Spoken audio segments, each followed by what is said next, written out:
Bien avant les religions, les hommes observaient le monde, le ciel au-dessus d'eux, la terre sous leurs pieds. Pour représenter ça, ils ont tracé deux lignes, une verticale pour ce qui vient d'en haut, une horizontale pour ce qui nous entoure.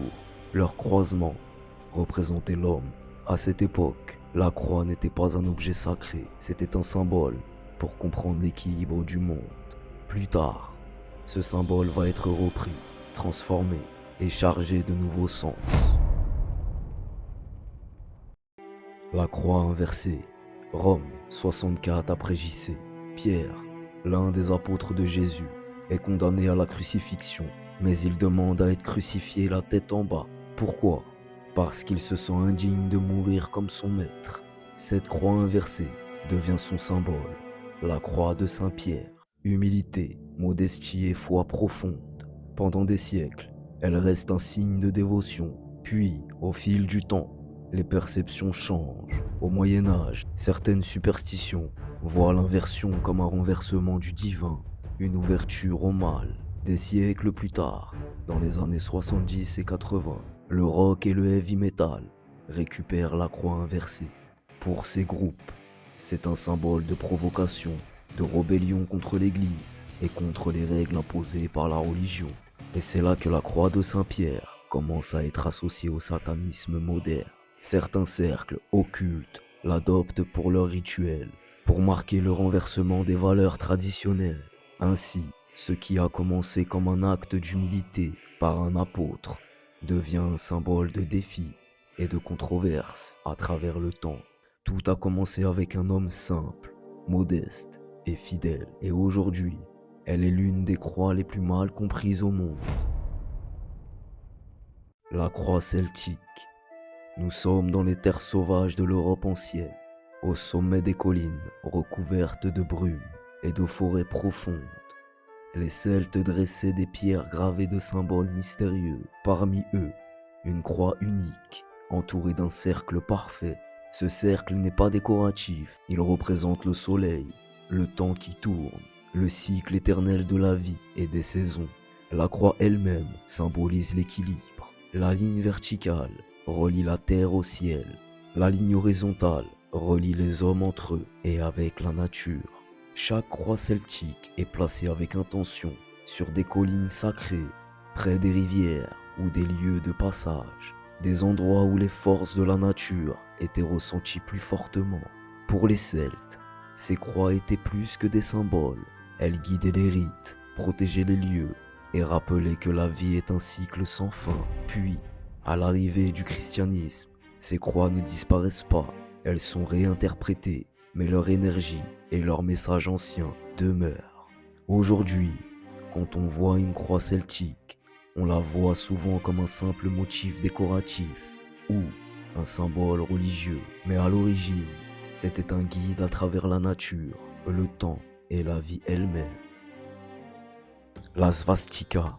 Il y a des milliers d'années, en Inde, les temples sont peints de symboles anciens, sculptés dans le bois et la pierre. Parmi eux, une figure tourne sur elle-même, comme en mouvement perpétuel, la svastika. À l'origine, ce symbole est un signe de bon augure, de prospérité et de vie éternelle. Il symbolise le soleil, le mouvement de la vie, le cycle des saisons et l'énergie universelle.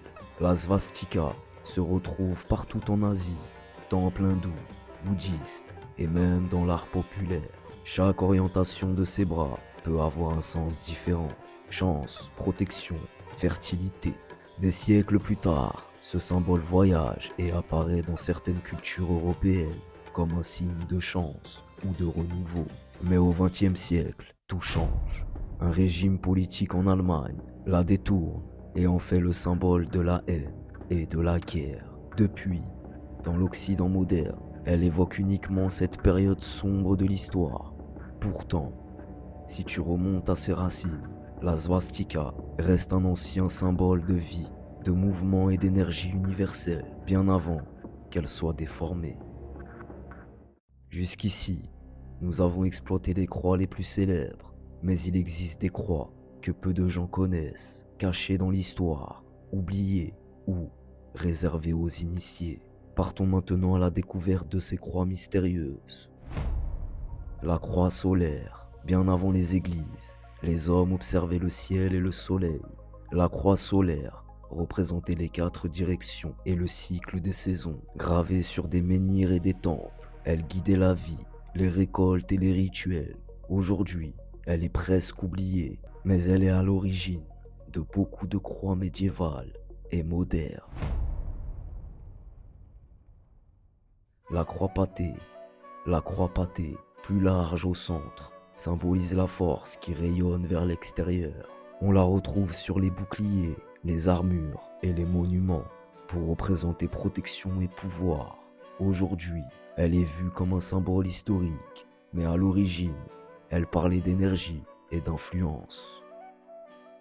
La croix de Malte, avec ses branches égales avasées, était portée par les chevaliers pour montrer courage et loyauté. Chaque branche représentait les vertus, foi, sincérité, prudence et force. Aujourd'hui, on la voit surtout sur les drapeaux ou les logos, mais c'était un symbole de protection et d'honneur. La croix Ankh, Égypte ancienne, ressemble à une croix avec une boucle. Pour les Égyptiens, elle signifiait vie éternelle.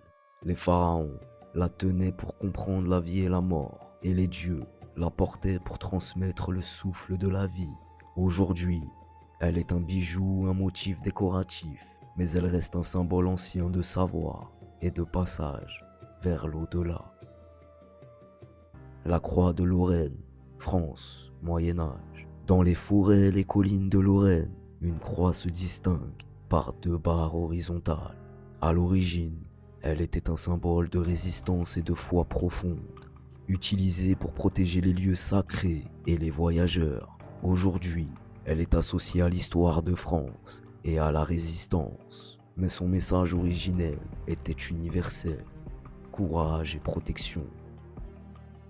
La croix de Saint-Anthony, Europe occulte. La croix de Saint-Anthony, avec sa forme en T et son cercle, était utilisée dans les rites médiévaux pour éloigner le mal et protéger les maisons.